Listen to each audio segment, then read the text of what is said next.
लेखन किया है श्री सुरेंद्र वर्मा जी ने। इसका निर्देशन किया है श्री कमल किशोर पाल जी ने। नाटक की अवधि 1 घंटा 40 मिनट है, बिना किसी मध्यांतर के। नाटक शुरू हो उससे पहले आप सभी से अनुरोध है कि अपने फोन्स को स्विच ऑफ या साइलेंट मोड कर दें। नाटक के दौरान वीडियोग्राफी और फोटोग्राफी सख्त रूप से वर्जित है। तो आइए देखते हैं आज का नाटक सूर्य की अंतिम किरण से सूर्य की पहली किरण तक।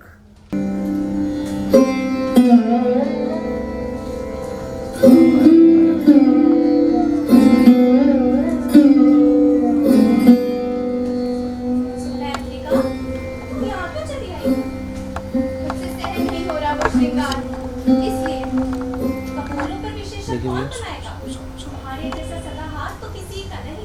तू बना दे। क्या बनाना है? कमल या शंख? अभी वहाँ तेजी से पूछा, लेकिन उत्तर ही नहीं मिला। वो तो जैसे बिल्कुल जड़ हो गई है। ना उन तक कोई बात पहुँचती है, ना उन पर कोई प्रतिक्रिया होती है। कुछ भी बना दे, क्या अंतर पड़ता है? अभी मैंने महामात्य, राजपुरोहित और महामंडलाधिपति में देखा। तो महाराज को ध्यान से हटा देना। जिस मनस्थिति में वो है, उसमें इन लोगों से सामना नहीं होना चाहिए। कोई कुछ नहीं कर सकता बाबली। अगर किसी का बस चलता, तो ऐसी अनहोनी होती ही क्यों? एक बात पूछूं? पूछ। तुम तो महादेवी को बचपन से जानती हो। क्या ये बात सच है कि महाराज से विवाह होने से पहले वो किसी के? हाँ। कौन थे वो? उन्हीं के जैसे एक दरिद्र युवक। नाम था प्रदोष, लेकिन अब दरिद्र नहीं है, बहुत बड़े व्यापारी हो गए हैं। रहते कहाँ हैं? पास ही अवंती में, लेकिन यहाँ भी उनका एक प्रसाद है। क्यों? क्या हुआ? कंचुकी ने मुझे बताया है कि क्या आज दोपहर को वह उस रास्ते निकला था, तब उस भवन में झाड़ पोंछ हो रही थी। उसने पूछा तो बताया गया कि गृह स्वामी आ रहे हैं। श्रीमान। महाराज उद्यान में। उनकी तबीयत कैसी है? सारी रात सोई नहीं, चिंतित से टहलते रहे। कल से अन्न का एक दाना मुंह में नहीं गया। और महादेवी? 6 रातों की तरह कल रात भी उनकी आंख नहीं लगी। शैया पर करवटें बदलती रही। उन्हें तैयार किया गया? अनुलेपन और स्नान हो चुका है, श्रृंगार चल रहा है। क्या पहना जा रहा है? वही जो आपकी आज्ञा थी। जयमाला गुथी जा चुकी है? हाँ महोदय। मैत्रिका, श्रीमान। आज सारी रात तो महाराज के साथ है। उनका मन बहुत अस्थिर है, कहीं कुछ कर बैठे। जो आज्ञा।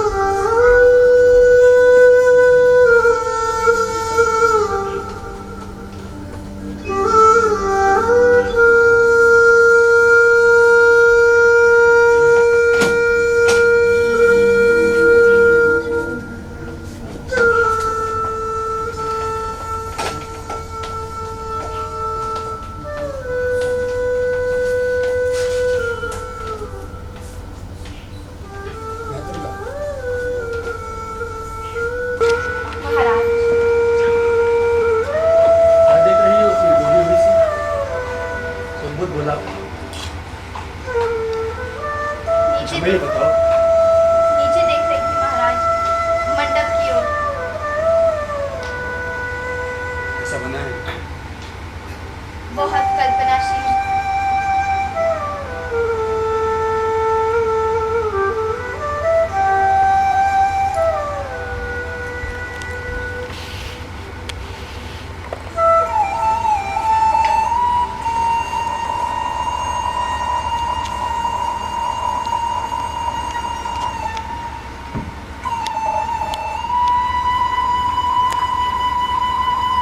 व्यक्तियों की नियुक्ति अमात्य परिषद से हुई थी, वो तो अपने कामों में बड़े कल्पनाशील हो रहे हैं। परंतु यह समझ में नहीं आता कि राजप्रसाद के कर्मचारियों को क्या हो गया है। क्या कोई त्रुटि हुई महाराज? अभी उद्यान में देखा कि वापिका के ऊपरी किनारों पर काई जमी हुई थी। अनेकाएक क्यारियों में जल नहीं दिया गया। और अब यहाँ देख रहा हूं कि मदिरा में मक्षिका है और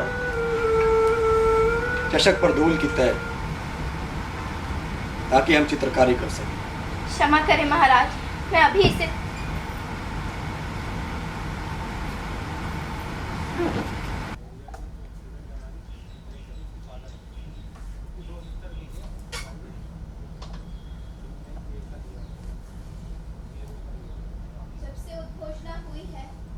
राजप्रसाद के कर्मचारी नहीं जानते कि वो क्या करते हैं, कैसे करते हैं।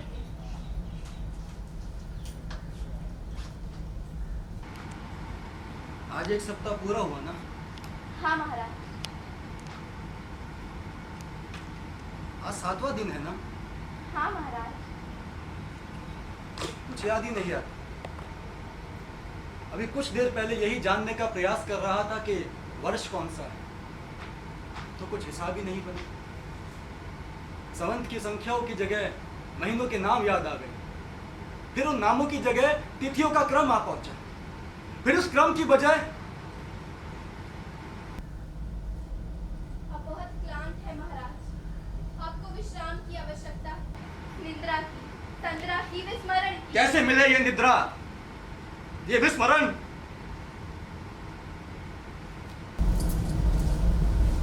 जब तक ये जीवन है, ये शरीर है, ये भवन, कौन है वहां?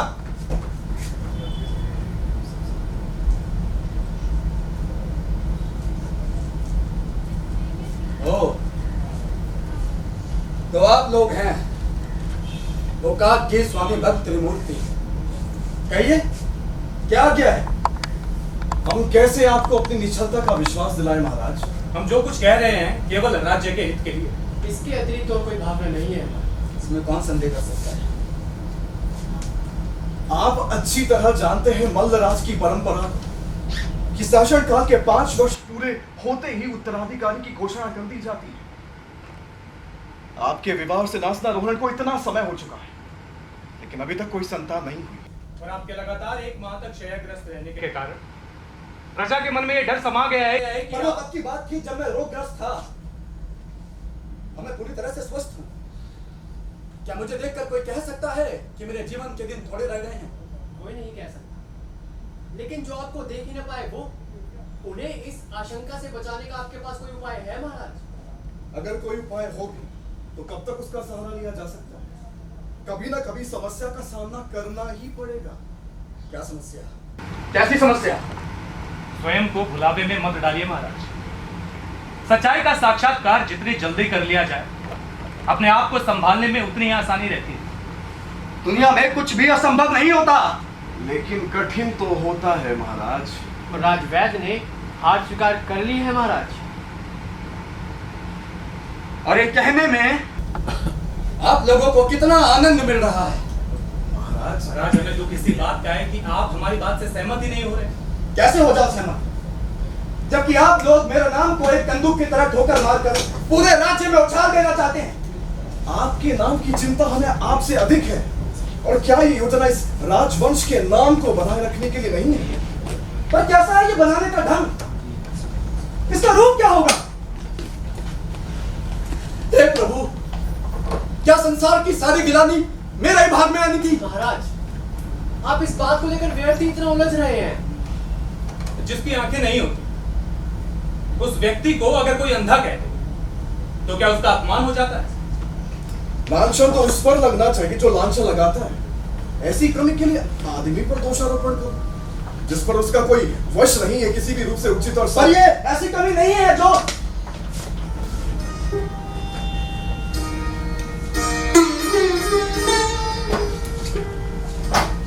सबसे कोमल धर्म बिंदु से जुड़ी है।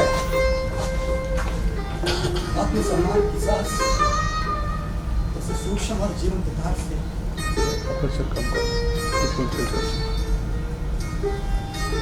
परंतु आप लोग ये सब नहीं समझेंगे। क्योंकि आप लोग तो पुरुष है ना, संपूर्ण पुरुष। अपने इस दुख में आप अकेले नहीं है महाराज।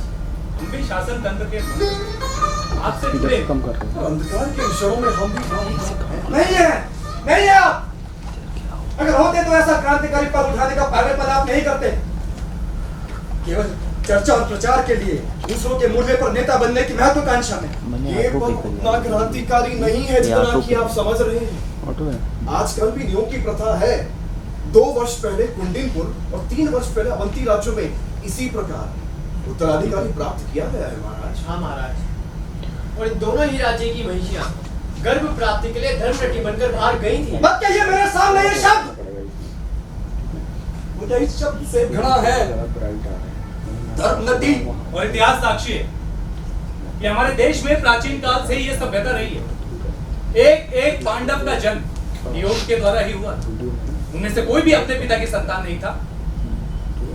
और जब तक आदमी आदमी है ये प्रथा जीवित रहेगी। क्या मतलब?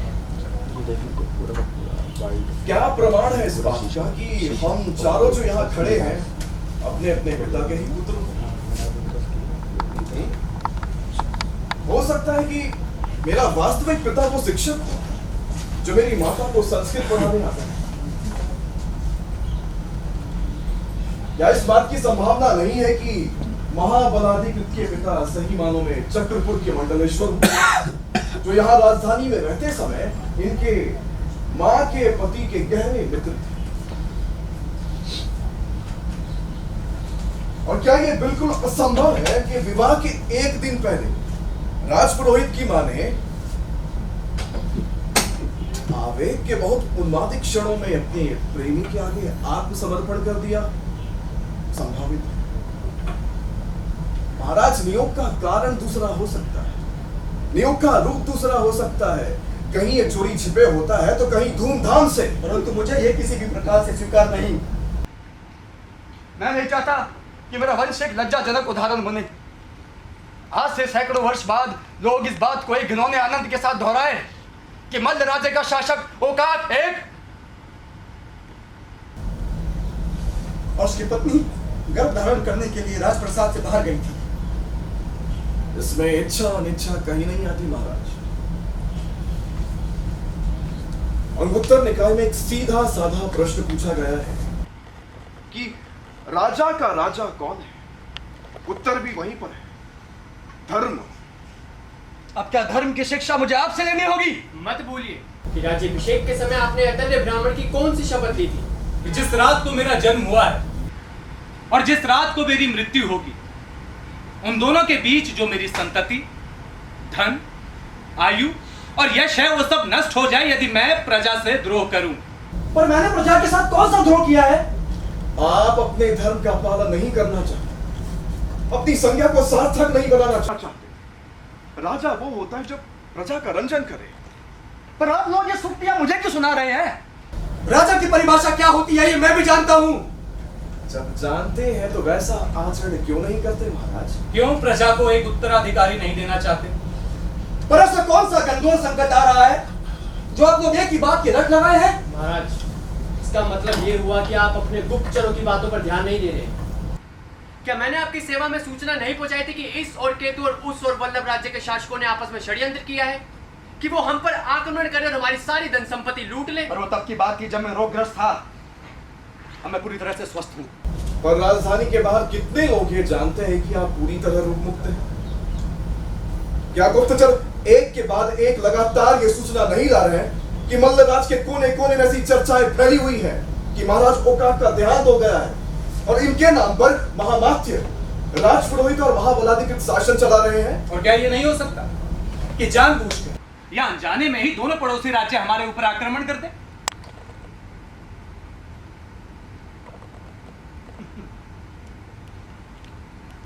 हो सकता है।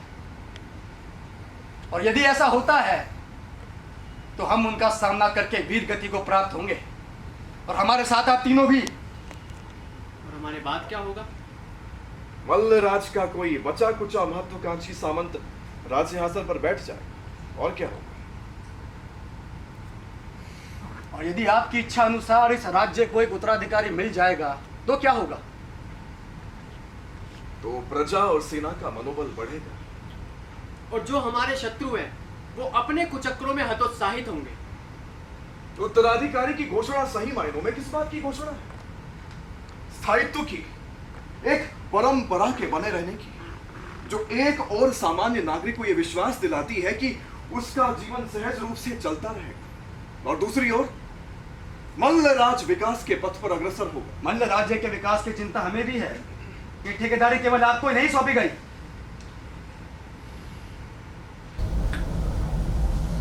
लेकिन जब ठेकेदार अपने आत्मसम्मान को ठेस पहुंचाने के डर से अपना दायित्व नहीं निभाना चाहता तब हम सब क्या करें? चुपचाप ये खड़े देखते रहे कि राज्य भीतरी और बाहरी संकटों से घिरा हुआ है। सहस्त्र नागरिकों का जीवन एक अंधे मोड़ पर आकर ठहर गया है। एक पूरे का पूरा राज्य, सारी व्यवस्था, अनेकानेक पीढ़ियों का संघर्ष केवल एक पुरुष के अपवाद के डर से। मंत्रि परिषद को सुविनीत नाम से पुकारा जाता है, परंतु अब हमें लगता है कि इसकी संज्ञा दुर्विनीत होनी चाहिए। ये केवल आपकी ही प्रतिक्रिया नहीं है महाराज। अब प्रियदर्शी अशोक को भी ऐसा ही लगा होगा जब वे बौद्ध संत को इच्छानुसार धन नहीं दे सके थे। महाक्षत्रप रुद्रदामा ने भी यही सोचा होगा जब सुदर्शन सरोवर के परिसंस्कार के लिए मनमानी राशि पानी में नहीं फेंक सके थे। और श्रावस्ती के नरेश, आप साफ साफ क्यों नहीं कहते कि आप अपनी और अमात्य परिषद की शक्ति का प्रदर्शन करना चाहते हैं? मुझे एक उदाहरण बनाकर स्वयं एक उदाहरण बनना चाहते हैं। इतिहास के पृष्ठों में आकर अमृत के घूंट पीना चाहते हैं आप, जैसे अजात शत्रु के महामंत्री वर्षकार, जैसे उद्यम के महामंत्री योगेंद्र राय, और जैसे चंद्रगुप्त के महामंत्री चाणक्य।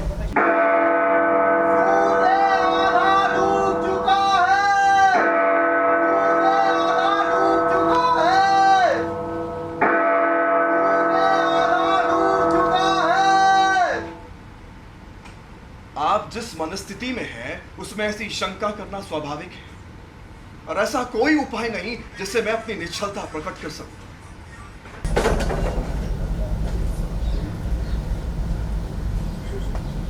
समय हो रहा है मामा। हमें शीघ्रता करनी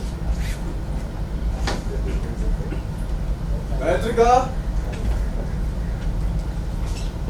श्रीमान। राजमहिषी तैयार है? हाँ महोदय। उनकी सेवा में सूचना दो कि समय हो रहा है। जो आज्ञा। शीघ्र।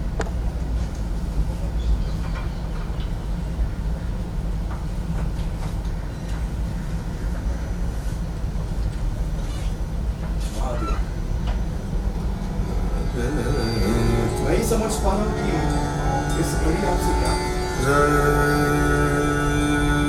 बस यही आशा है कि आप इस स्थिति की अनिवार्यता समझ रही हैं। हम सब की विवशता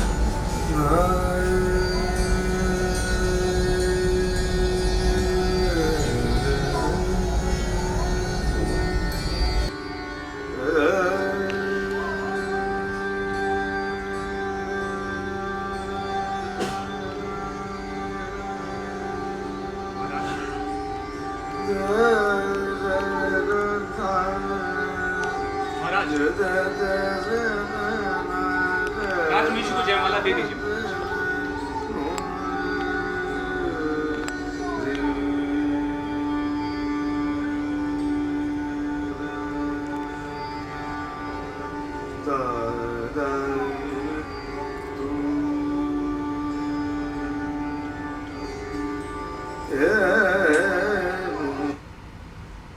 महाराज, अब जो मैं कहूं उसको दोहराइए।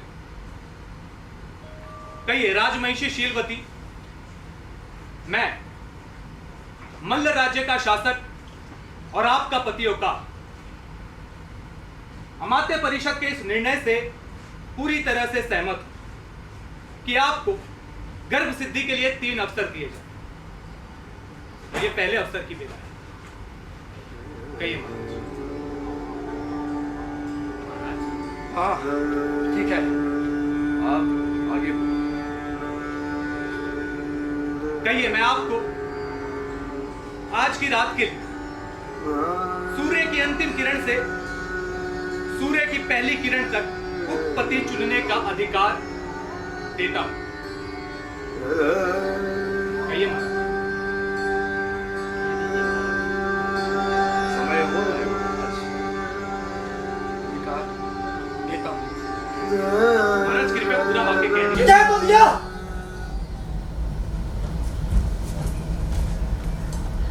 आप सभी घड़ी भर के लिए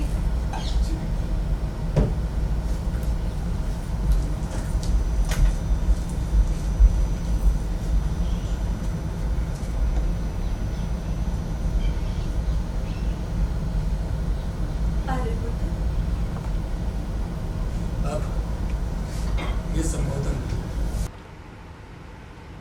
आज के लिए इसका बात दूसरा है।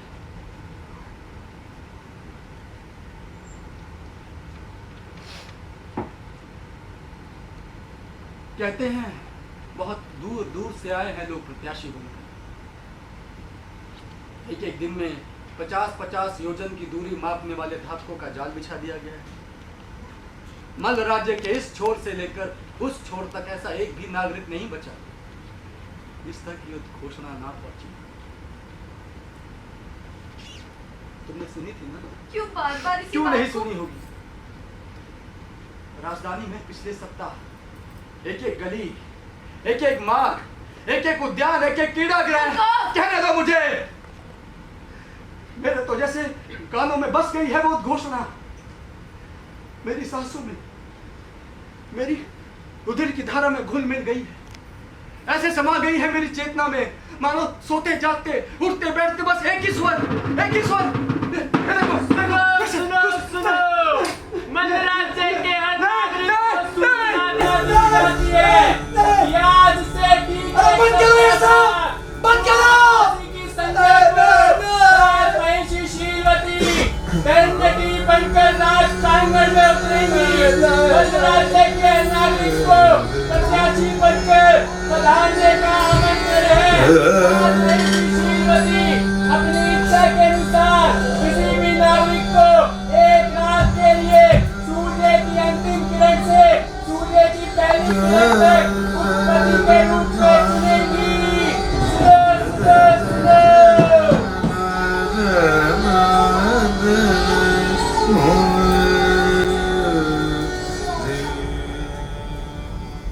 तुम्हें मालूम है ये आलेख किसने तैयार किया है?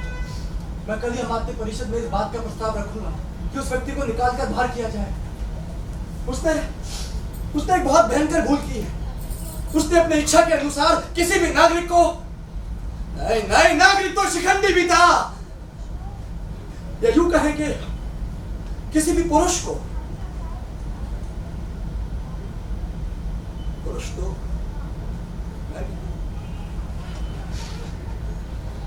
सही मायनों में कहे तो संपूर्ण पुरुष, उन सत्व वाला पुरुष।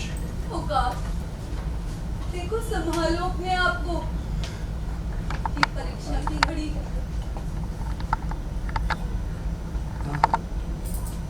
मेरी परीक्षा की, मेरे आत्मसम्मान की, मेरी सहन शक्ति की।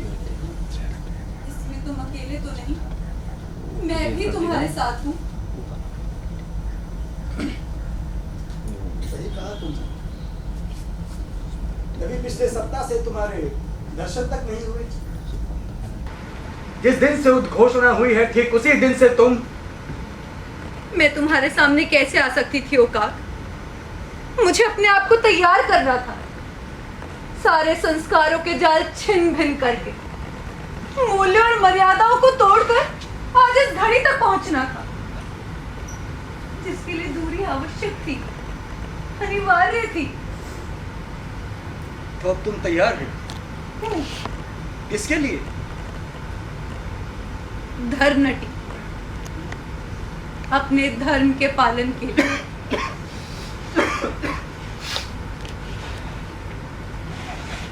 तो सोच लिया है। अपने अंकशाही होने का सौभाग्य कैसे पुरुष को दोगी? इस तरह से क्यों बोल रहे हो? किस तरह से बोल रहा हूँ? इसमें मेरा तो कोई दोष नहीं। अरे मैंने क्या कहा है? सीधा साधा प्रश्न पूछा है। प्राथमिकता किसे दोगी, रंग को, सौंदर्य को या स्वास्थ्य को? तुम जानते हो काक, मैंने स्वीकार कर लिया था। क्या? तुम्हें, तुम्हारे, तुम जो भी हो, जैसे भी हो। धन्यवाद। अब मेरा ये मतलब नहीं था जो तुमने लगा लिया है। मैं तो बस इतना कहना चाहती थी कि मेरे जीवन के स्वरूप को अपना लिया था, अपना लिया है। और कभी नहीं सोचा था कि कोई ऐसी बात भी हो सकती है। वर्ष पर वर्ष बीतते गए, ऋतुओं पर ऋतुएं बदलती गई और स्वीकार की लकीर और गहरी होती चली गई। अब फिर सारे ढांचे को तोड़कर एक नए सिरे से देखो, आज की रात हम दोनों एक ही संग्राम के योद्धा हैं। बस हमारा क्षेत्र अलग है, हमारी चुनौती अलग है। नहीं, बहुत अंतर है दोनों में। नहीं, तुम यहाँ सारी रात जागोगे, मैं वहां सारी रात जागूंगी। वही अपमान, लज्जा और गलानी, वही चिंता, घुटन और घबराहट। क्यों? घबराहट क्यों? कैसी बात करते हो? जानते नहीं अंतःपुर की मुझ जैसी स्त्री के लिए क्या विशेषण देते रहे हैं तुम्हारे कविजन। असूर्य स्पर्शया, सूर्य ने भी जिसका स्पर्श नहीं किया, वही स्त्री हाथों में जयमाला ली राज प्रांगण में उतरी और सहस्त्रों दृष्टियों का केंद्र बनी और एक रात के लिए किसी पुरुष के साथ चली जाए जिसने उसे कभी नहीं देखा, जिसके संबंध में वह कुछ नहीं जानती, और उसे अपना शरीर समर्पित कर देगी, अपना रूप, अपना यौवन, अपना कौमार्य। जितना दुख मैं अपने कौमार्य पर है, तो मुझे भी है। ओहो काक, मैं क्या करूं, कहां जाऊं? बार बार मेरी बातों का वो मतलब क्यों लगाते हो जो मेरा अभिप्रेत नहीं?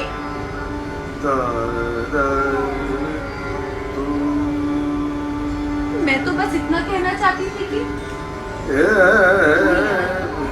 मैंने बताया था अपने उस पड़ोसी दंपत्ति के बारे में। उनकी आयु ढल चुकी थी, संबंधों के उस रूप में अब शरीर नहीं आता था, लेकिन वे फिर भी सुखी थे, संतुष्ट थे। क्यों? जरूर कोई दूसरी बात रही, और भी गहरी और भी महत्वपूर्ण, जैसे एक दूसरे के व्यक्तित्व की अनुरूपता, एक दूसरे के व्यक्तित्व की समझ, स्वभाव का माधुर्य या रुचियों की समानता।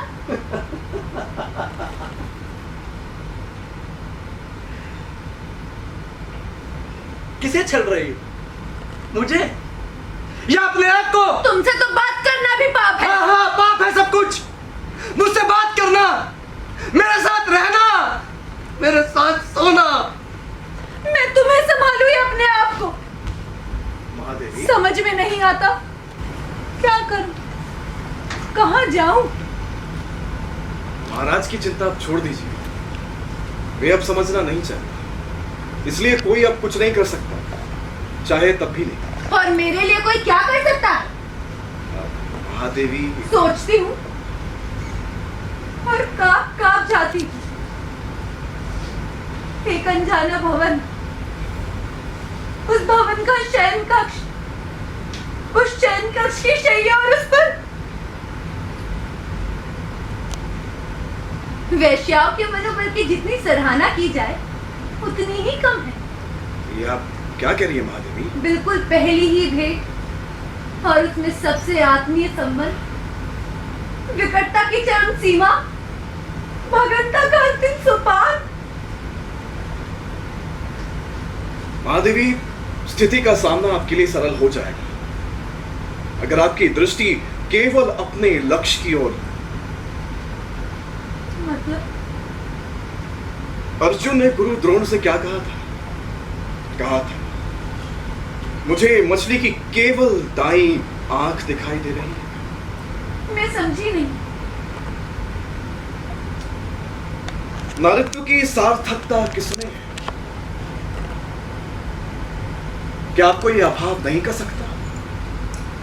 क्या आपके मन में कभी ये इच्छा नहीं जागती कि आपके कक्ष में एक शिशु किलकारी मारता हुआ दौड़े, हंसे तो पल्लव से कोमल अधरों के पीछे नन्हे मुन्ने दांत चमके, रोए तो उसकी आंखों से मोती जैसे आंसू झरे और अपनी तोतली बोली से जब आपको पुकारे, उस नाम को सुनकर आपकी चेतना का एक एक तार झंकृत हो उठे। वो संबोधन जो कहे तो कह सकते हैं कि अब तक की सारी मानवीय सभ्यता और संस्कृति का बीज है। महामाते! क्षमा महादेवी।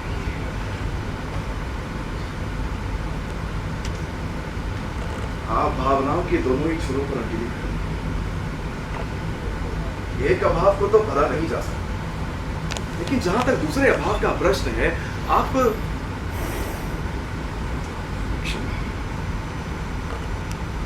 आपको तो ये सोचकर संतुष्ट होना चाहिए कि संयोग से आपके सामने ऐसा मार्ग खुल गया है कि मर्यादा को भंग किए बिना आपको संतान जैसी निधि मिल सकती है। लेकिन फिर भी ये बहुत कठिन है कि अपने मन को पक्का कीजिए महादेवी, ये सोचकर कि केवल एक रात का प्रश्न है। सूर्यास्त के साथ जा रही हैं और सूर्योदय के साथ लौट आएंगी। एक स्त्री की दृष्टि से आप नहीं समझ सकते, बिल्कुल अजनबी पुरुष के साथ। स्वीकार करता हूं आपका उद्वेलन, लेकिन यूं सोचे कि बस एक प्रक्रिया में से निकलने भर की बात है। औपचारिकता, एक खानापुरी समझ लीजिए।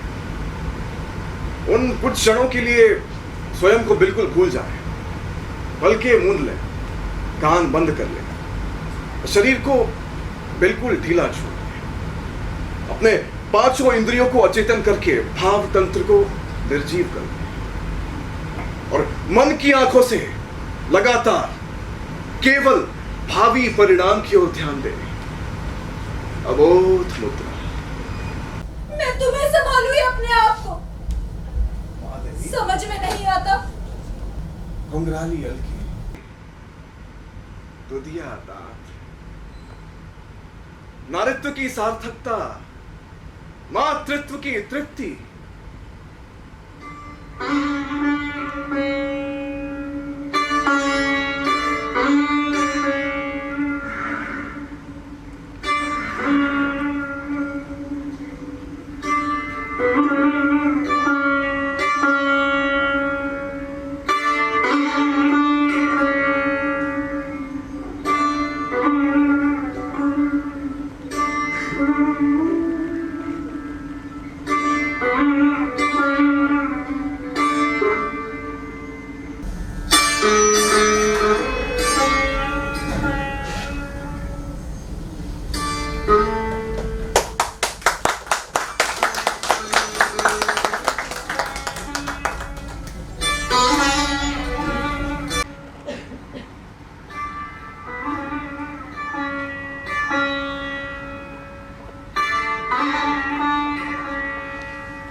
नहीं, मैं ठीक हूँ।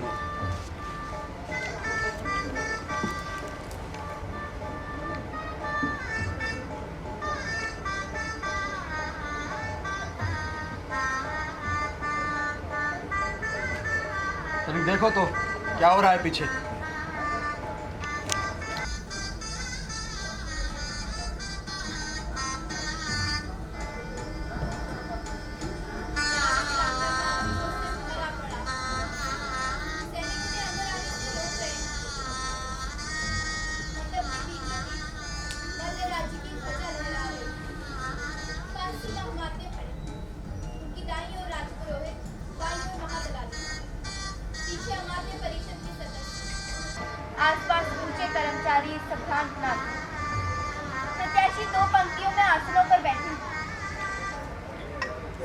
दृष्टियां महादेवी पर। महादेवी दोनों हाथों में जयमाला लिए मंद मंथर गति से आगे बढ़ रही। किसी के सामने तनिक ठिठकती है तो परिचारिका तुरंत कान में उसका परिचय दे देती है। महादेवी अनमने भाव से आगे बढ़ी जा रही है।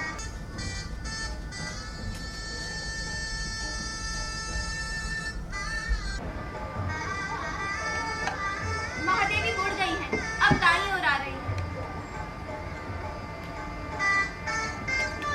हाथ पर एक रथ आकर रुका है। उसमें से एक व्यक्ति उतरा और सीधा मंडप की ओर आ रहा है। कोई प्रत्याशी होगा। नागरिकों के समूह को चीर कर वो शीघ्रता से आगे बढ़ रहा है। अरे, मुझे बिल्कुल पास आ गया। दोनों पंक्तियों के बीच है। महादेवी बिल्कुल स्तब्ध खड़ी है और वो भी उन्हें एकटक देख रहा है। आइए ना महाराज, इधर आइए। नहीं तुम वहीं से देख के बताओ क्या हुआ।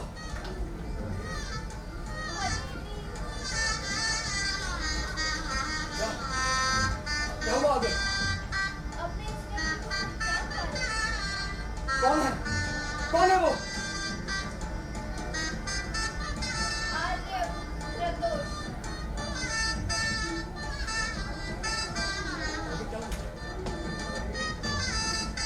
क्या हुआ आगे?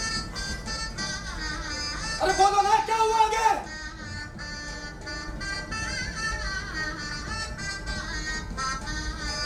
महादेवी ने आर्य प्रदोष के गले में जयमाला डाल दी।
कुछ नहीं होगा, मैं देखा।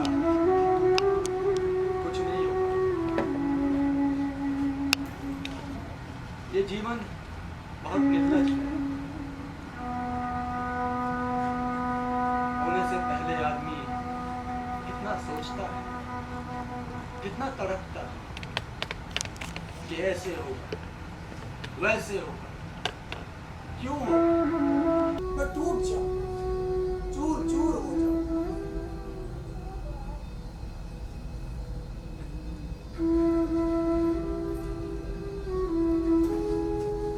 और फिर वो खड़ा होता है चांदी की खिलौनों के साथ।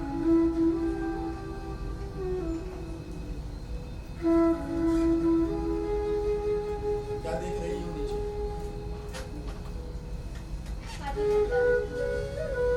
एक दो लुढ़के हुए मंगल कलश, सब कुछ मौत, सबके बाद का सुना।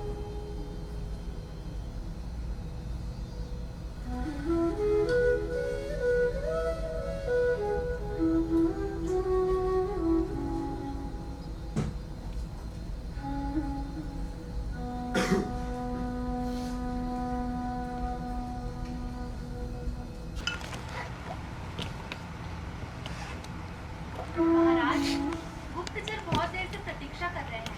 क्या उन्हें आने की आज्ञा मिलेगी? हाँ,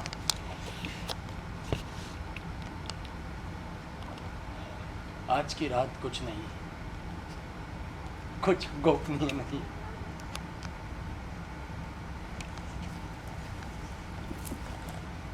जानती हो, कौटिल्य ने रात को 8 भागों में बांटा है राजन। पहले में ये गुप्तचरों से बातचीत, दूसरे में स्नान भोजन स्वाध्याय, तीसरे में अंतःपुर में प्रवेश, चौथे और पांचवें में शयन, छठे में निद्रा का त्याग, सातवें में फिर ये गुप्तचरों से मंत्र, और आठवें में राजपुरोहित आदि से स्वास्थ्य वाचन। लक्ष्य किया है तुमने, ये कौटिल्य कितना चतुर था, यह बहुत बड़ा जोशी था, यह बहुत दूरदर्शी था। महाराज, उसने उकाब को कितने बड़े कौशल से बचा। अंतःपुर में प्रवेश उकाब करता है, निद्रा का त्याग उकाब करता है, शयन उकाब करता है। तुमने देखा, मुझ पर कोई उंगली नहीं उठा सकता। मुझे कौटिल्य के प्रति अपना आभार व्यक्त करना चाहिए, परंतु समझ नहीं आता क्या करूं, कैसे करूं। उसके नाम पर किसी प्रासाद का नामकरण कर दूं, या उसके नाम पर किसी उद्यान का वृक्षारोपण कर दूं, या नगर के सबसे मुख्य चौराहे पर उसकी भव्य प्रतिमा स्थापित कर। महाराज, अगर कुछ ग्रहण नहीं करना चाहते तो थोड़ा विश्राम ही कीजिए, नींद आ जाएगी तो।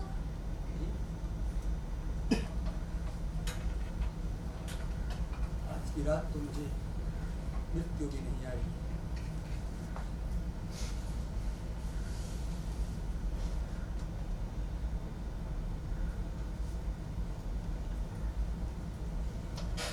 तुम जाओ अपने पति के घर, मेरे लिए क्यों उनकी निकटता से वंचित रहो। जाओ। वो आज यहाँ नहीं है महाराज, किसी राजकीय काम से श्रावस्ती भेजे गए। ओ,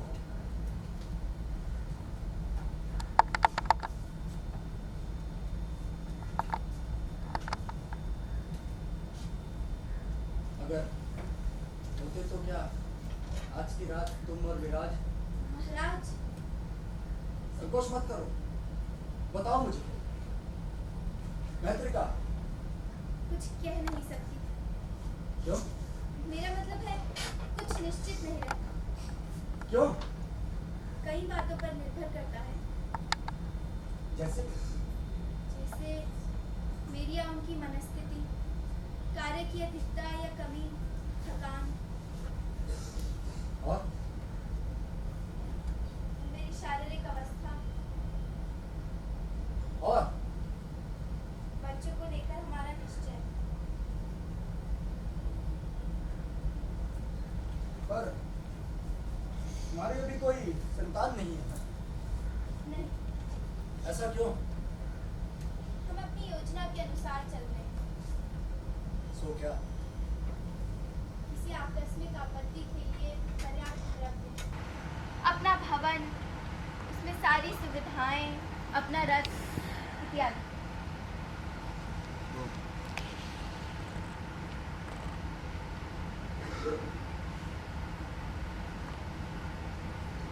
मैत्रिका,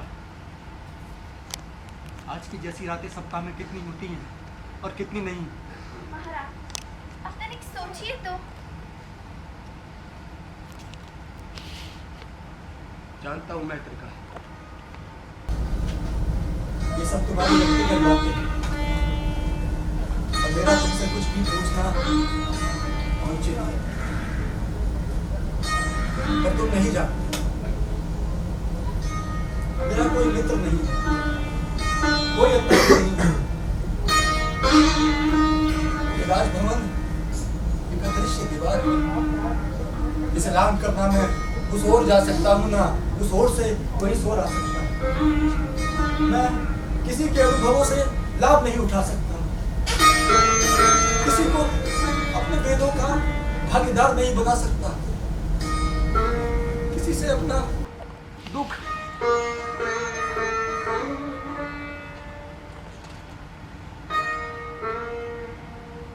शारीरिक संबंधों की संख्या का कोई सामान्य नियम नहीं। दंपति विशेष के अनुसार वो बदलते रहते हैं। बात हमारी है। प्रारंभ में संख्या अधिक थी, अब घटकर स्थिर हो गई है। सप्ताह में प्रायः 3 बार। पहल कौन करता है? स्वाभाविक है कि पति। कभी तुमने नहीं की? बोलो। बहुत कम, और जबकि तो पति ने महीनों चलाया। पति और पत्नी के बीच का ये संबंध तुम्हें कुछ विशेष लगता है? मैं समझी नहीं। और सब बातों से अलग। सप्ताह में 7 दिन होते हैं और रविवार को भले आदमी अपने घर से बाहर ना निकले, परंतु उसकी दिनचर्या शेष 6 दिनों से कुछ विशेष रहती है। और दूसरी ओर महीनों की एकरसता के बाद कोई त्योहार आ जाता है, अर्थात कुछ महत्वपूर्ण। तो क्या उसी तरह ये संबंध भी कुछ विशेष, कुछ महत्वपूर्ण है? निसंदेह कैसे? निकटता की अंतिम सीमा है। क्या विवाह की पहली रात को ही? हाँ, लेकिन ये कुछ समय तक ही त्योहार रहता है, बाद में रविवार हो जाता है। रविवार फिर 6 दिनों से अलग है। अच्छा, मान लो कहीं कोई बात हो जाती है, कोई दुर्घटना, कि तुम्हारे और विराज के बीच में ये संबंध नहीं रहता, तो क्या इस बात की संभावना है कि किसी तरह तुम धीरे धीरे? ऐसा कैसे हो सकता है? वास्तविकता की बात नहीं कर रहा हूँ, तनिक कल्पना तो करो। कल्पना बहुत कठिन है महाराज, मैं तो सपने में भी नहीं सोच सकती। दुनिया में कुछ भी असंभव नहीं होता है मैत्रिका।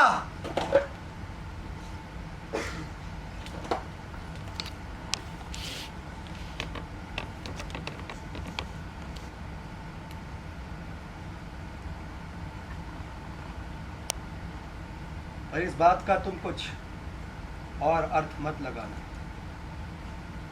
तुम जानती हो तुम दोनों पर मेरा कितना स्नेह है, तुम दोनों का कितना शुभाकांक्षी हूँ। जानती हूँ महाराज, कृतज्ञ हूँ उसके लिए, और मैं भी आपको ठेस पहुँचाना नहीं चाहती। मेरा तो ये मतलब था कि ये सब इतना स्वाभाविक है, दिनचर्या का इतना सहज अंग है कि एकाएक इसके बारे में सोचकर इसकी प्रतिक्रिया की कल्पना करना। कैसी ध्वनि है ये? चक्रवात पक्षी है महाराज। महादेवी के हाथ से मृणाल का रस नहीं मिला, उनका स्वर नहीं सुना, इसलिए व्याकुल है। ओ, चारों जागेंगे सारी रात। चक्रवात, मैं, कुमुदनी और चंद्रमा।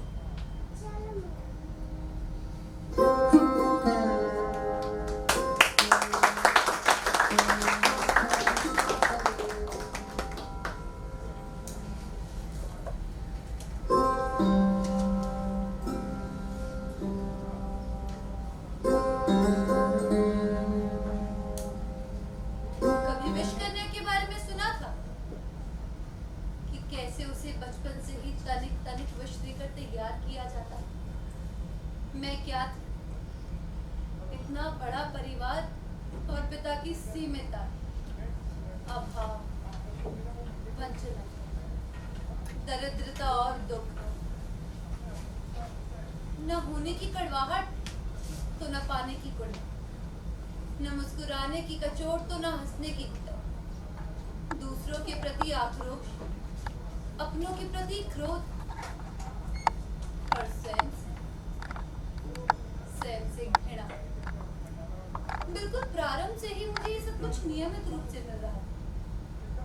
कुछ चौथाई को, कुछ आधा माशा, तो कुछ एक रकम। तो ऐसे में तुम ही बताओ, किसी नए घर में जाकर जहाँ केवल मुझे 4 भीतियाँ, 1 छत और 2 जून रूखा सूखा मिलता, तो क्या मेरी प्रकृति का विशैलापन अपना प्रभाव नहीं दिखलाता?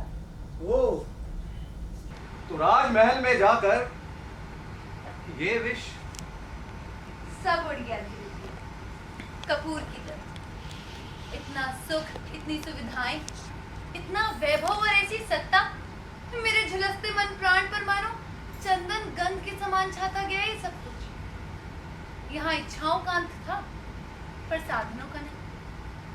यहाँ अभिलाषाओं की तो सीमा थी, पर संपत्ति की नहीं।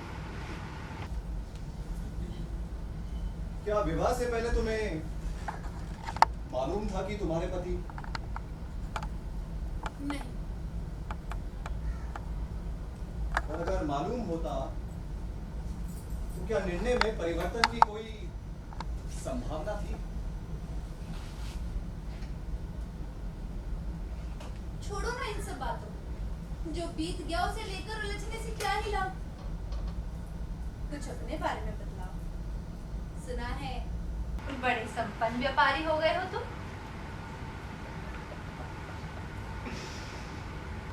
संपन्न व्यापारी? क्या परिभाषा है तुम्हारी नजर में संपन्न व्यापारी?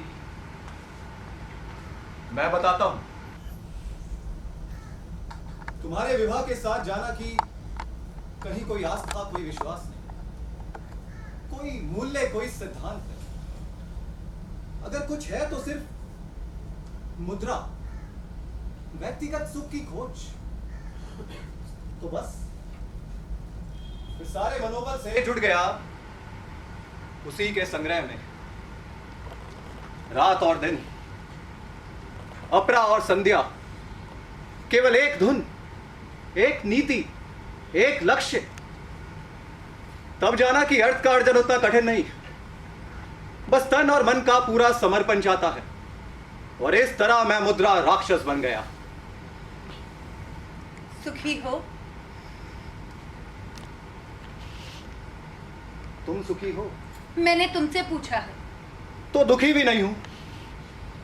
वैभव बहुत कुछ दे देता है, और जो नहीं दे पाता वो उतना महत्वपूर्ण नहीं। तो विवाह क्यों नहीं किया अभी तक? ये क्या होता है?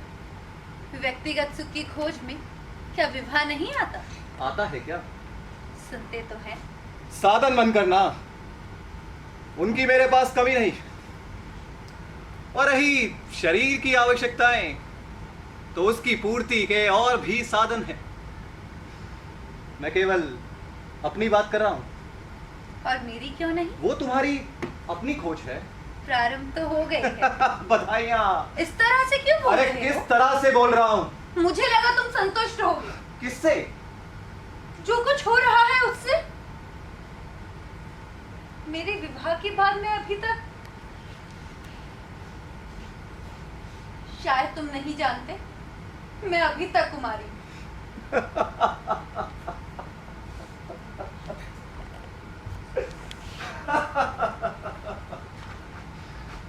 तो तुम्हें लगता है तुम्हारे कौमार्य में मेरी अभी भी रुचि है? मैं तुम्हारी अपराधी नहीं, क्या उसका ये प्रतिकार नहीं हो सकता? हो सकता है, लेकिन उससे भी एक अच्छा है। सो क्या? तुम यहाँ जैसी आई हो वैसे ही वापस चली जाओ। अर्थात? मैं तुम्हारा स्पर्श तक ना करूं। नहीं, तुम मुझे इतना कठोर दंड नहीं दे सकते। मेरे साथ इतना बड़ा अन्याय तुम नहीं कर सकते। तुम नहीं जानते मैंने कितनी यातनाएं सही हैं।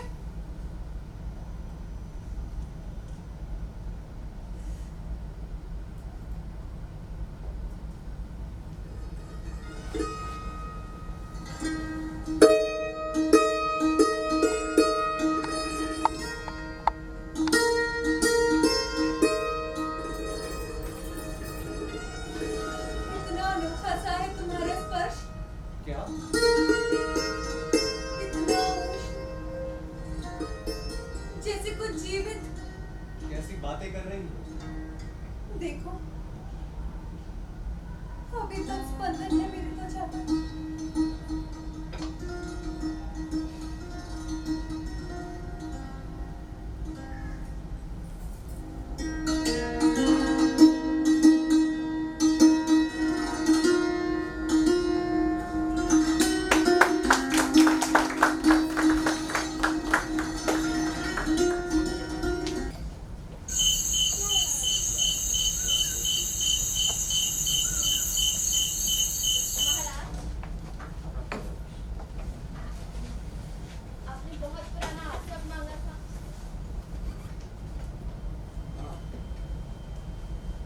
कर दो ना।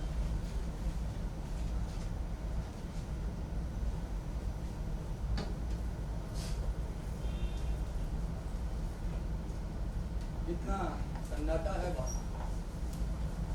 हाँ बहुत।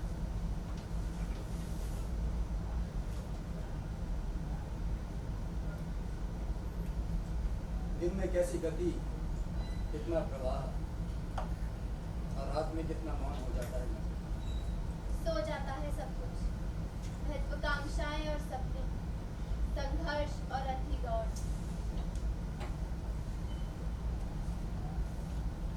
बहुत कुछ नहीं भी सोता। वो देखो, उस भवन के ऊपर कक्ष में दीप जले।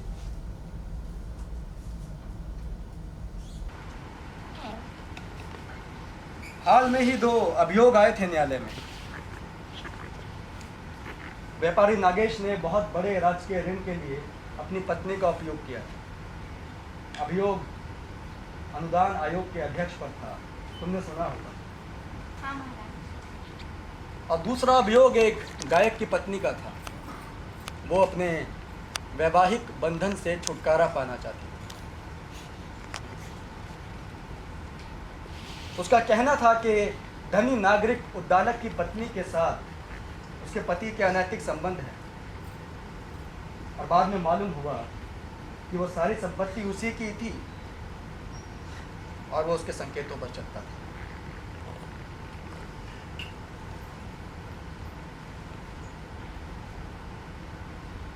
नागेश और उद्दालक, आज इन पतियों के साथ मेरी पूरी सहानुभूति है। इन बेचारों के जीवन में ऐसी कितनी ही रातें आई होंगी। न्यायाधीश ने अपने निर्णय में उन पतियों के नाम नहीं लिए। जानती हो उन्होंने क्या कहा? उन्होंने कहा कि ये संज्ञाएं नहीं है, विशेषण है, विशेषण। जानती हो कौन सा?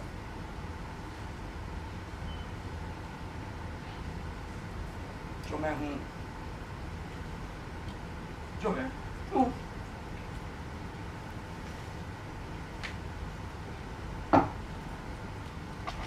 बेकार हुआ था मेरा नामकरण संस्कार, बेकार है मेरे नाम की राजमुद्राएं, बेकार होते हैं मेरे हस्ताक्षर ताम्रपट्टों पर, राजादेशों पर, शिलालेखों पर।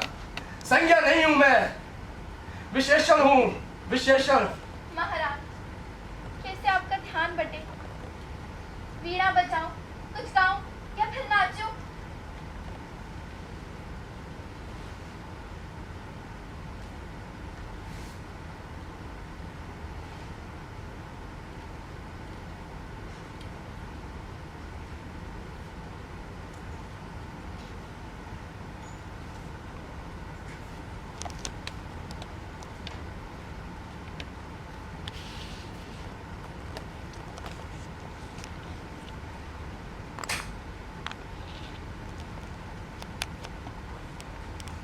सुंदर हो तुम, ये कजरारी आंखें, ये लाल लाल होठ, कामना के भीतरी सी भीतरे रेशे को झुलसा कर राख कर दे ऐसे दहकते अंग प्रत्यंग। भौराए हुए हाथी से संभाले ना संभलता हूं, ऐसा उन्मादी यौवन जो कोई भी तुम्हें अकेले में पाले तो मर्यादा की लौ शंखलाए कमल तंतुओं की तरह चिंदी चिंदी हो जाए।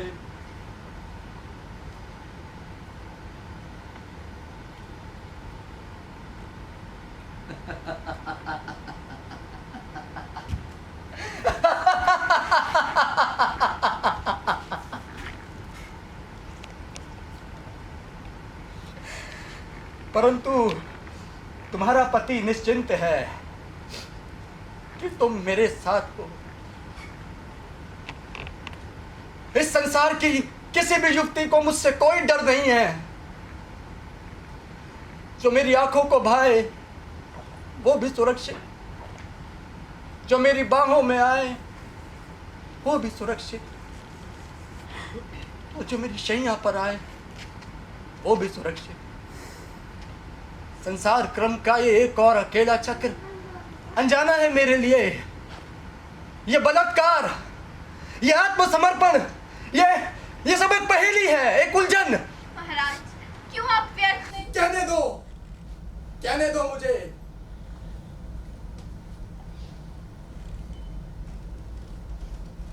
बचपन में ही माता पिता का देहांत, मैं गुरुकुल में था और अमात्य परिषद मेरे नाम पर शासन चलाया। बस खुलते ही राजधानी बुलाया, राज्य अभिषेक, विवाह की तैयारी। तभी जोशी ने बतलाया कि मेरे ग्रह बहुत प्रबल हैं, पर किसी भी राजदूहिता की कुंडली मुझसे नहीं मिल रही, और जिससे मिल रही है वो एक दलित घर की कन्या है। विवाह निश्चित हो, तैयारियां होने, वो दिन पास आने लगा, तब मैं और नहीं छिपा सका। मैंने राजवैद्य से कहा कि मैं नग्न युवती की कल्पना करता हूं और मुझे कुछ नहीं होता। उन्होंने मेरी परीक्षा की, शायद ये कोई मनोवैज्ञानिक ग्रंथि थी। बचपन में अनाथ हो जाना, बहुत अकेला हो जाना, माता पिता का देहांत, किसी से बात न करना, मन की अस्थिरता, स्वभाव का ढीलापन, आत्मविश्वास की कमी। उन्होंने कहा कि मेरे हर रोग का निदान विवाह है, पत्नी से दूसरा उपचार तेरे में कोई नहीं सकता। वो समिति बनकर अकेलापन दूर करेगी, मित्र बनकर कामकाज में सम्मति देगी, खोया हुआ आत्मविश्वास मिलेगा।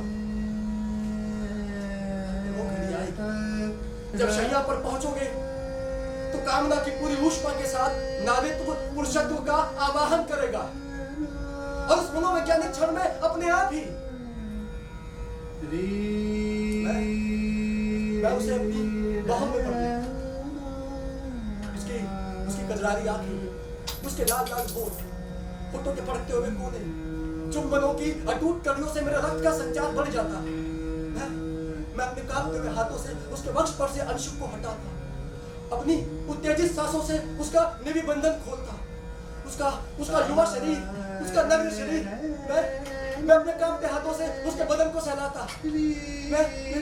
मेरी सांसें तेज हो जाती, मैं अपने कंपते होठों से उसके उभारों को छूने लगता, मेरी धड़कनें द्रौपदी की तरह चलने लगती, और मेरे माथे पर श्वेत बिंदु छिलछिला आते, और मेरी देह की एक एक नस टूटते कोई होती कि अब इसके आगे क्या होता है? मैं बार-बार पूछता अपने शरीर से कि इसके बाद क्या होता है? अपनी नसों के जाल से, अपनी रुधिर की गर्मी से, अपने यौवन से, अपने पुरुषत्व से कि इसके बाद क्या होता है?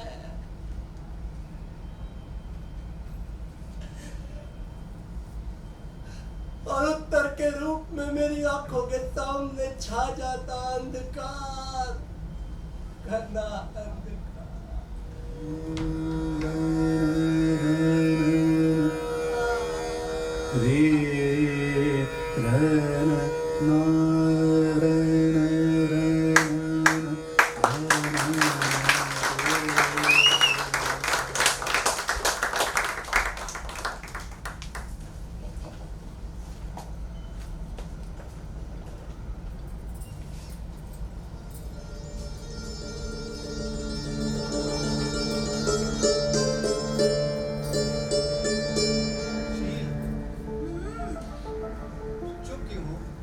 नहीं तो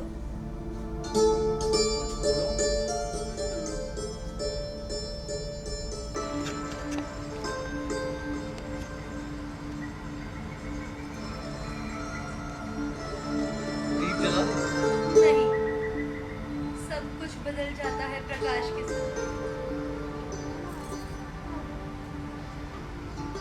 आधी रात बीत गई है। किस कठोर वचन बोलते हो? क्यों, क्या हुआ? आधी रात अभी और बची है।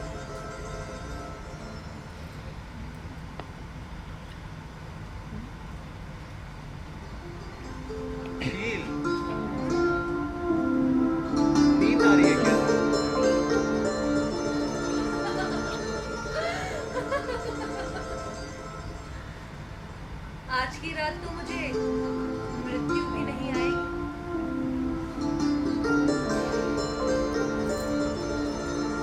कितनी अच्छी महक है। धुनी फूली है नीचे। आज पूरे चांद की रात है।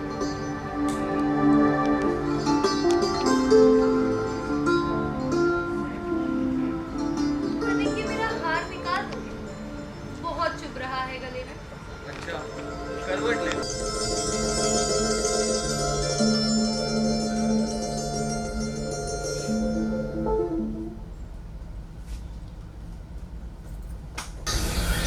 बधाई हो महाराज।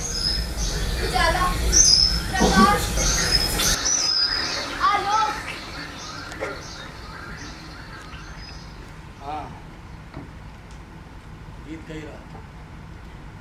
राजद्वार पर तीनों प्रतीक्षा कर रहे हैं, महामात्य, राजपुरोहित और महाबलाधिकृत। रथ आ रहा है।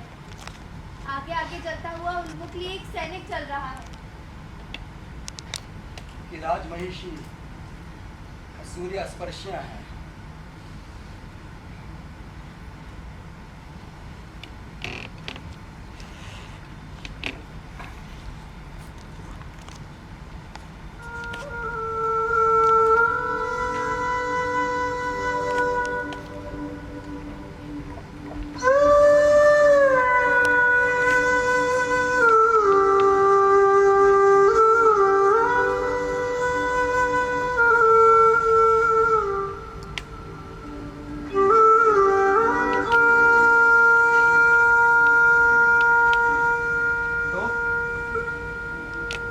कैसी बीती रात?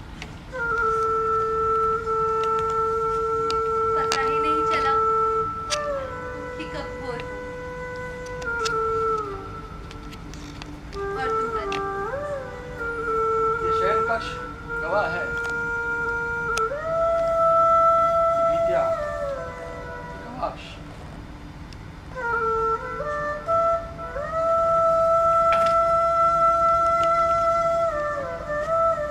क्या दशा हो गई है तुम्हारी? हाँ? अस्त व्यस्त वेश, श्रृंगार के भग्नावशेष, उलझे हुए बाल, और ये गंध कैसी है? कैसी है ये गंध? लाक्षारस, अंगराग, गुरोचन, सुरभि? नहीं, कुछ भी नहीं। तो फिर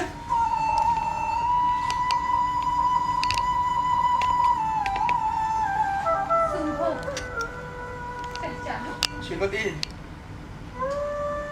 इस गंध से तुम्हारा कोई परिचय नहीं।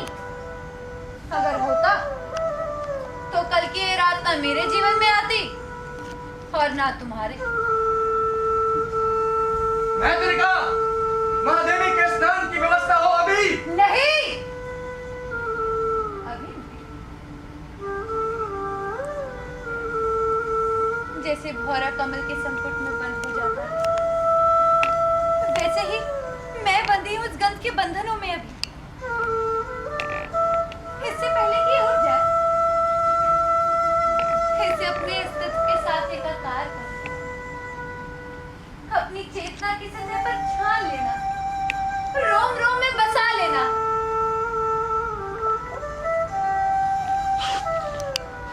जानते हैं, कितना कुछ घुला मिला है इस गंध में। श्रीमती, आलिंगनों की निकटता, चुंबनों की ताप, नख विन्यास की सरन, दंचनों की बस बस। क्यों? सहन नहीं हो रहा? अभी भी राजधानी में हैं तुम्हारे उपपति।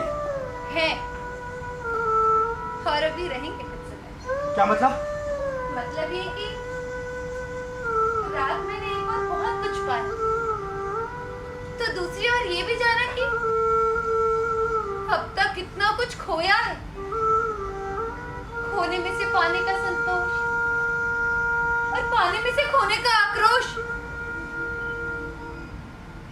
लेकिन ये साझेदारी मेरे जीवन में कभी नहीं आई। वर्ष पर वर्ष बीतते गए, मेरी दिनचर्या कभी नहीं बदली। रात बीतती कभी नहीं बदली। मुझे भला किसी ने सारी रात नहीं जगाया।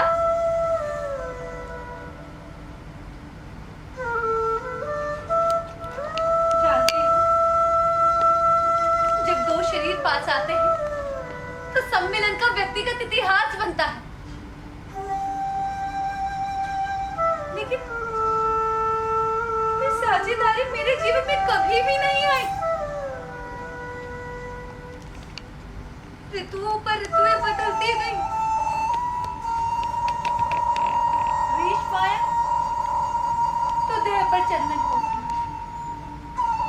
वर्षा आई तो श्वेत वस्त्र पहन ली, शरद आया तो कालों में नील कमल, हेमंत आया तो बालों में काला अग्नि, शरद आया तो मोटा कुपारसक और वसंत आया तो लाल दुकुल।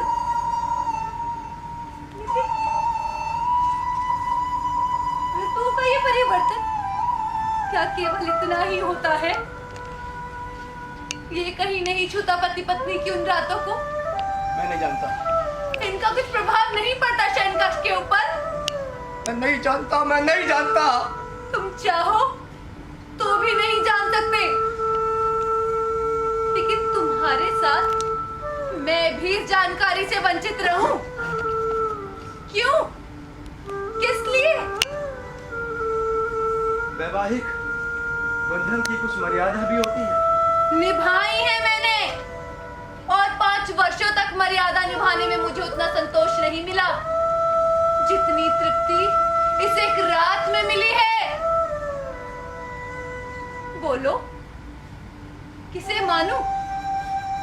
किसको दूं महत्व?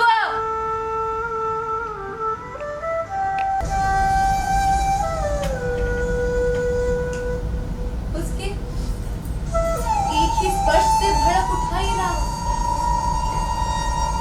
जो पिछले सालों से शरीर में दबा हुआ था, जिसकी आँच का अनुभव होता था तो कहीं कुछ नहीं भाता था। बेचैन सी शैया पर करवटें बदलती थी,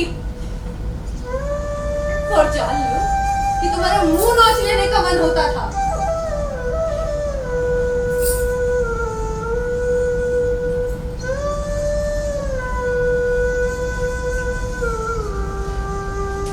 बहुत अनुभवी है प्रतोष,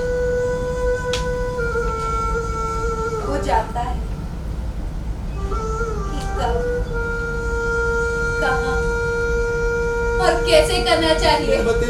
क्या करूं? काक भरी गगनी की तरह छलकी जा रही हूं। इतना सुख, इतना सुलहन, इतना रोमांच। कल रात कितनी बड़ी क्रांति हुई है मेरे जीवन में। मेरे तन मन का इतिहास ही बदल गया। महाराज, महादेवी, महामात्य राजपुरोहित और महाबलाधिकृत पधारे।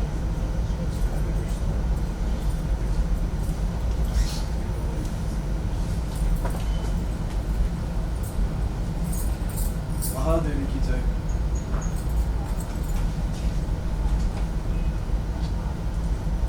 तो कहिए महामात्य, कैसी बीती है आपकी रात? महादेवी, आपकी पत्नी के चेहरे पर तो अभी तक यौवन की चाह है। आप अवश्य कुछ गंभीर रहते, लेकिन शयन कक्ष में पांव रखते ही बदल जाते होंगे। नीलवती, तुम अपने आप में नहीं हो। मर्यादा का उल्लंघन मत कीजिए महादेवी। कितना सीमित है आप लोगों का शब्द भंडार। बार बार वही घिसे हुए से। वैसे राजपुरोहित विदुर है, इसलिए इनसे कुछ पूछना भी व्यर्थ होगा। लेकिन हाल ही में एक चंचल मैना मेरे कान में कह गई थी कि अपनी एक दासी से इनके कुछ धार्मिक संबंध हैं। महादेवी, आप मुझ पर लांछन लगा रही हैं। ये धर्म के विरुद्ध है। बहुत लज्जा की बात है महादेवी, आपको शोभा नहीं देगी। युवन को क्या शोभा देता है? आप भी तो अभी युवा हैं, शक्तिशाली सेनानी हैं, तो आप ही बता दीजिए कैसा रहा आपका रात का संग्राम? महादेवी, शील का कुछ तो विचार कीजिए। किया है श्रीमान, पूरे 5 1 2 3 4 5। आप लोग स्थिति को दो टूक स्वीकार क्यों नहीं कर लेते? और मैंने ऐसी कौन सी अनहोनी बात कह दी जो आप सभी के चेहरे उतर गए? लेकिन संसार में आचरण के कुछ नियम होते हैं। दो व्यक्तियों के बीच मर्यादा की एक सीमा होती है जिसका उल्लंघन किसी भी दृष्टि महामाते! इन खोखले शब्दों का जादू टूट चुका है अब। मर्यादा, धन, शील, वैवाहिक बंधन सब मिथ्या है, सब आडंबर, सबका सब पुस्तक है। लेकिन मुझे पुस्तक नहीं जीना, मुझे जीवन जीना है। क्या जीवन और पुस्तक में इतना गहरा विरोध होता है? कुछ ऐसे सौभाग्यशाली होते होंगे जिनका नहीं होता, जैसे महाबलाधिकृत का युद्ध कौशल से, जैसे राजपुरोहित का धर्माचार पंजिका से, जैसे आपका अर्थशास्त्र और युद्ध नीति से। लेकिन मेरी ओर देखिए, मैं एक विवाहित स्त्री हूँ, लेकिन मेरे जीवन का काम शास्त्र से क्या सामंजस्य है, जिसने 5 वर्षों तक ये नहीं जाना कि पुरुष के स्पर्श में वो कौन सा सम्मोहन है जो क्या नेक परामर्श दिया था आपने मुझे कर मछली की आंख के उदाहरण के साथ। तनिक दोहराइए उसे। राजमहिषी की आज्ञा है कि आप उसे दोहराएं।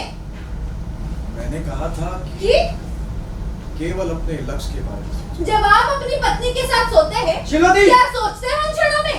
आम आदमी परिषद का चुनाव, सीमाओं की सुरक्षा, राजकोष की कमी, और आपकी पत्नी क्या सोचती है? अबोध मुद्रा और दूधिया दांत। मूर्ख है आप, महामूर्ख। शयन कक्ष की ये समझ है आपको? अगर ये उद्देश्य किसी नारी का हो भी, तब भी उस शैया पर कौन सी बातें आती हैं इस मन में? उन क्षणों में कहाँ होता है ध्यान? सारे शरीर में दौड़ती हुई बिजली की तरंग जैसी उस तृप्ति के साथ कौन सी नारी है तुम्हारे संसार की जो होने वाली संतान का ध्यान कर पाती हो? नारद की सार्थकता मातृत्व में नहीं है महामाते, केवल है तो पुरुष से संयोग के सुख में। मातृत्व तो केवल एक गौण उत्पादन है, जैसे दही से निकलता तो मक्खन है, लेकिन तलछट में थोड़ी सी छाछ भी बन जाती। और हम सब छाछ हैं, छाछ। मक्खन तो कुछ और था जो जन्मदाताओं के जीवन में रस घोल गया। क्या हो तुम? रातों को साझेदारी का प्रतीक, उस गोपनीय और अंतरंग निकटता का सामूहिक उद्घाटन। महादेविया थकी हुई है। अपने आपे में नहीं है। विश्राम करें महादेविया। सारी रात जागी हूँ सज्जन, सारा दिन विश्राम ही करना। हमें आज्ञा दीजिए महाराज। हमारे परिषद बहुत बेचैनी से शुभ समाचार की प्रतीक्षा कर।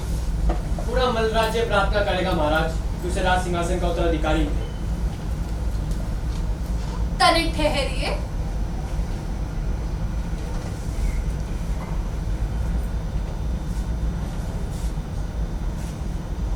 आप लोगों को शायद अनुभव होगा कि प्रतीक्षा बड़ी यातना देती है और अनिश्चय बहुत बेचैन करता है। और आप लोग तो हमारे राज्य के स्वामी भक्त कर्मचारी कहे जाते हैं, तो ऐसे में तनाव से आपको बचाना मेरा परम कर्तव्य है। मैं समझा नहीं।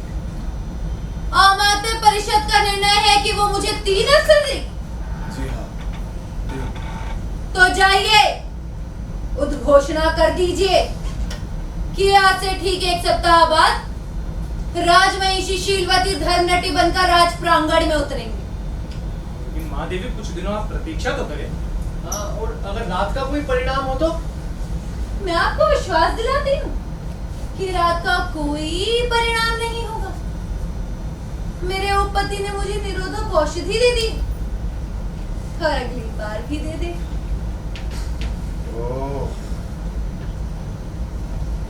आज महिषी धर्म नटी बनकर गई थी, काम नटी बनकर लौटी हैं। ये तो सरासर चाल है। वैधानिक जाल से निकलने की वैधानिक चाल। लेकिन मैं कैसे एक सप्ताह तक प्रतीक्षा करूंगी? 7 दिन और 7 रातें, 7 बार फिर कुमुदने बिना चंद्रमा के मुरझाएगी।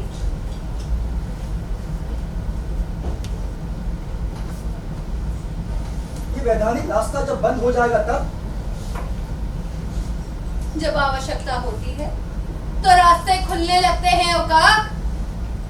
अर्थात अब तुम किसी मर्यादा का पालन नहीं करोगी।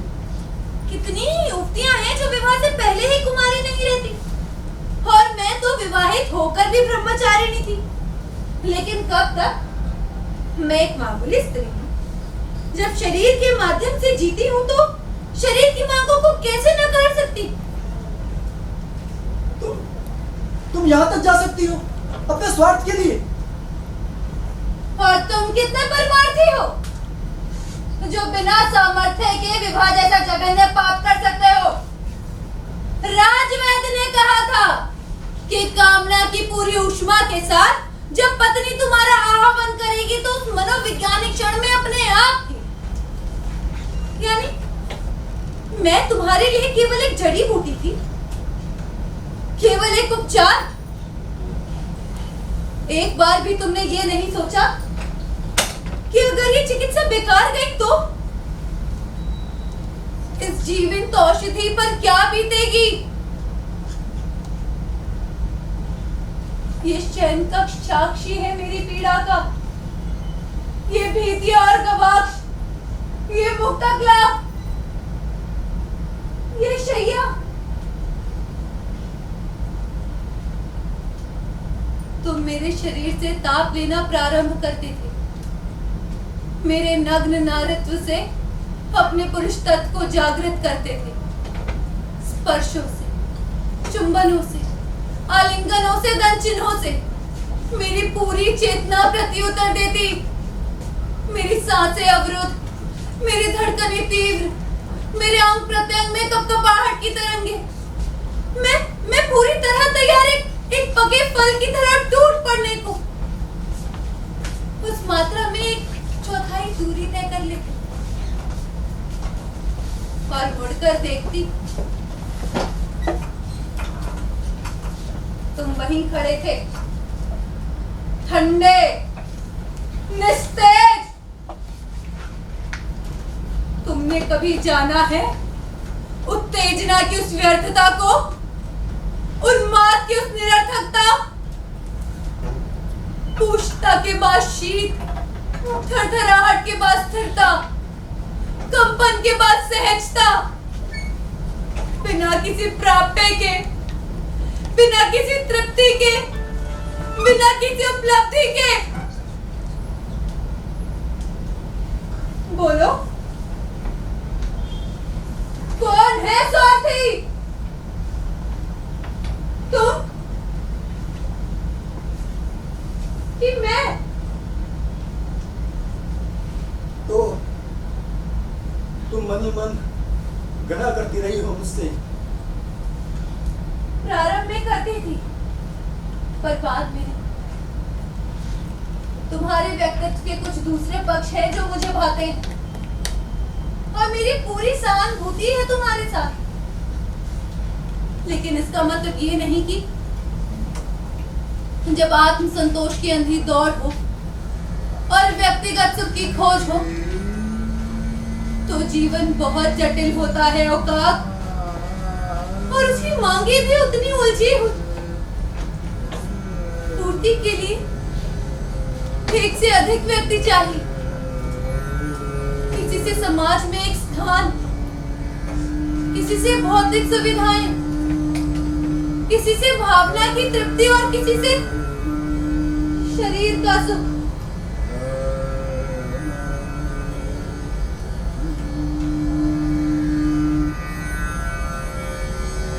सुनो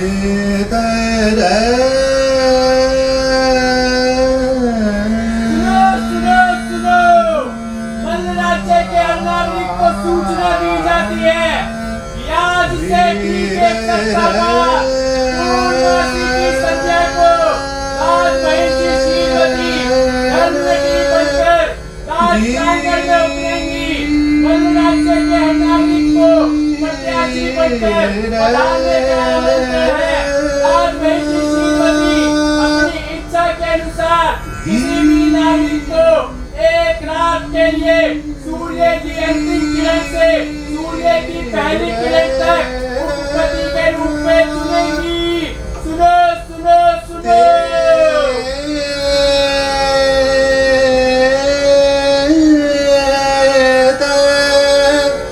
जय